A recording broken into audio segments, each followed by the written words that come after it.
Ration card काटिबा को नहीं आमे मुलतवी प्रस्ताव देइथिलु। मंत्री जो भली भाव में विभ्रांतिकर तथ्य दौरान एपटे जिलापाल मानू लिखि देइचंती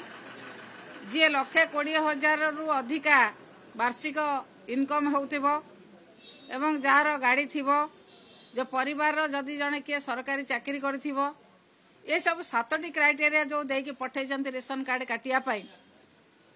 किंतु हाउस रे ताको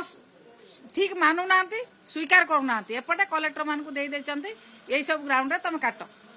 ये सरकार दोमुहा नीति की साधारण लोक बुझी गले। साधारण लोक जो भली भाव में आशा करथिले सरकार ठारू से न्याय पाउना बर्तमान हजार हजार संख्यार चाउल हिताधिकारी तांकर तो रेशन कार्ड हरइबे एवं जो स्वास्थ्य कार्ड मध्य हरइबे सेतिपाई भविष्य में एक जन आंदोलन होबाकू जाउछि। आपण माने समस्ते जानते रेशन कार्ड एवं स्वास्थ्य कार्ड लोकंकर केते आवश्यकता से आवश्यकता को पूरण न करी मंत्री महोदय आज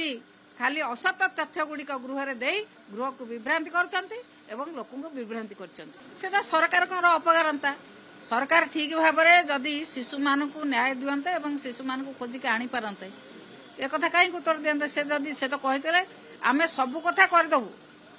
शिशु जो मान निखोज अच्छा केते जन शिशु को आनिले एपर्यंत कौन गोटे शिशु को आणुना एवं तांको कर्मी माने विभिन्न जगार से कार्यक्रम विभिन्न निखोज कार्यक्रम संपृक्त अच्छी बोली से माने कर्मी माने अछंती बोली संपृक्त से एक्शन नहीं पारना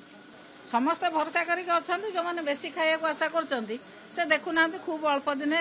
जमा किछि पाइबेने पुणी आम पाखु आसबे।